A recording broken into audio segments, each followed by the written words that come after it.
Hi, it's me again. It's Heather. As you can tell, I haven't changed clothes. We're doing a week's worth of videos in one day. Got a little behind in the summer. Things happen. But today it's going to be Stress-Free Thursday. And we've talked about various different ways to reduce our stress. And I wanted to take the moment while I'm at work today and nobody's here to make this video and not feel like a complete dork. But I've got some tools behind me that I use and I often suggest to some of my massage and personal training clients to help reduce some of the stress or the tension in our muscles. So I wanted to go through the use of those tools today on our week 5 Stress-Free Thursday. So let's do that. I'll scoot on back here. And as you can tell here, I'll scoot this mat up. I've got a foam roller. I've got a high pink bouncy ball, and I've got a baseball, which you should see a lot this time, actually, baseball or softball. And then I've got something that you might have never seen, which is a fascia blaster. I use this in my massage room a lot. It's an awesome tool. So I wanted to show you how to use some of these tools. So let's start with the foam roller. The foam roller, you can get these things anywhere. Any store that's got a sporting goods section, Walmart, Target, Dick's, wherever. You can, wherever you've got workout stuff, a lot of times you'll find this foam roller. TJ Maxx maybe. So it's a great way to loosen up some tense muscles and help to stretch the muscles out. So we'll first start with some leg stuff. So you can take this foam roller here and place it under your hamstring. Support yourself with your hands and this foot over here that you can't see. And you can lift yourself up and you can roll the hamstring out. Okay, way to loosen up the hamstrings, let go of some of the tension in the hamstrings. You can scoot further down on the leg and do that to the calf. You can roll the calf out. Again, you just have to lift your body a little bit with your arms and roll on that. I use this a lot with myself and my clients for the IT band. So the outer part of the thigh can get really tight and really nasty. So if you position this, you kind of sit your hip on it, okay? This leg's gonna help you out. Arm can be down on your forearm. This arm can help too if you want, and you can, I would put this top leg in front. You can roll on this foam roller all the way up into the hip and all the way down towards the knee. Rolling on that foam roller. That's a real good thing for the IT band. And when this IT band is really tight, these bands right here, they can cause a lot of problems with your low back. They can cause a lot of problems with your knees, which can then translate into your shoulders and your feet and that kind of thing. So we want to keep these IT bands happy. I would always do both sides when you're doing things. So again, you can have this hand on the ground or whatever works best for you. Roll that, then you can turn over. Okay, and we'll stick that to the other leg so you can see.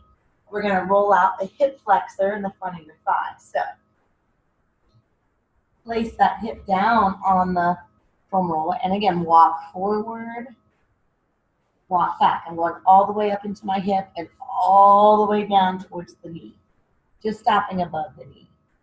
So that would be a way to roll out the front of your thigh. So front and sides of those thighs, hamstrings, calves. I also like to use this for my upper back. When you're like this at your desk, or we're just kind of getting that rounded forward posture, the upper back can get real, not necessarily tight. Actually, what's happening is your muscles get weaker because you're rounded forward and you're stretching them all day, and they get tired because they're kind of holding on. They want you to pull back to anatomical position. So they're just tired, they're stressed. A lot of times you got some problems going on in the low back. So to open that up again, foam roller here, you want to lay down, lift the buns up a little bit, let your head rest back. And again, roll that shoulder blade area from the base of the neck down to that raw line. On the back. Another good thing to do with that foam roller. So those are some ways you can use your foam roller. I mean, you can roll out your lats here on the side. These can cause a lot of problems. Just, again, lift the body up and roll. And I would always do both sides.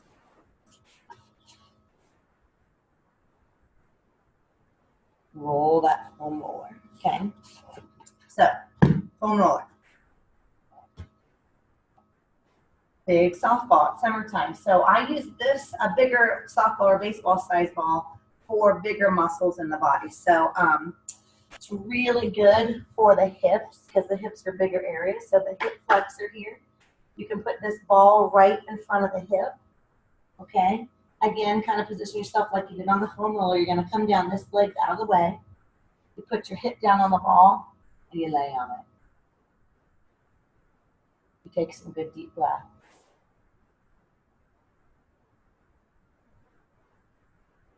In and out through the nose, in and out through the mouth. Practice the deep breathing that we talked about earlier in our 8 weeks summer challenge.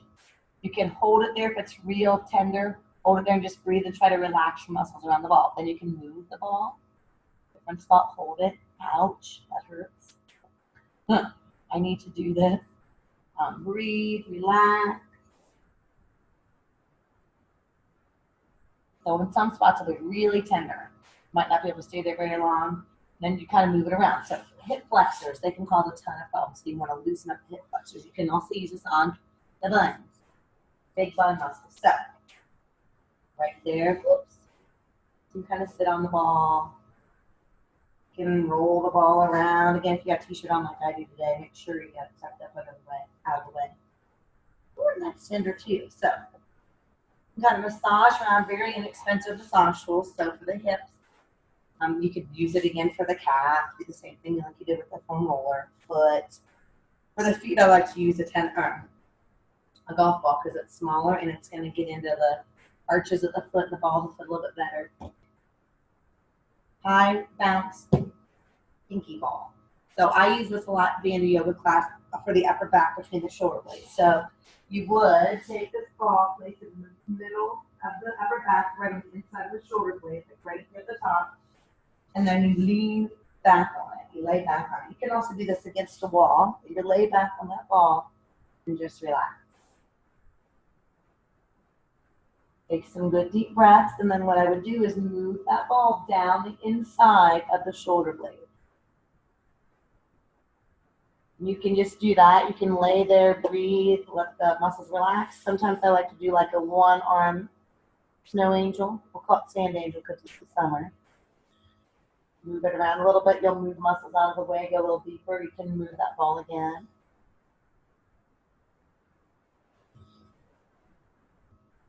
Great way to get into that shoulder blade area where we hold a lot of tension. So high pinky. What's this called? High bounce pinky ball. Okay. And I've got my fascia blaster, which you might not have, but you can have something like a rolling pin, which would do similar, but we don't have the claw things like you would on the rolling pin. But you can take this and you can fascia blast your legs, outer thigh, top of thigh, inner thigh. You can do this to your calf. You could just pretend this is a rolling pin. That's something you have in your house. You can do that kind of thing to your muscles and your legs. Okay, real easy. Sometimes it's going to be pretty tender. Okay, you can also do this to your back. A little bit more challenging. Be better if somebody else can do this to your back. I like to take it on the shoulder blade and kind of massage the shoulder blades on the inside. Like I said, this is my fascia blaster I use in the massage room, but you can also use a rolling pin. It just doesn't have the clawy things. But if you want to try this, it's awesome. Come get a massage from me. So anyway, that is it for our Stress-Free Thursday. Those are the tools that you can use to help de-stress your muscles, relax your muscles, and that's also just going to cause a lot less stress for you mentally too if you're not tight and stressed out. So that's it for our Stress-Free Thursday. Thanks for joining me, and glad you're catching up with me, and see you tomorrow on Friday. Fun Friday. All right.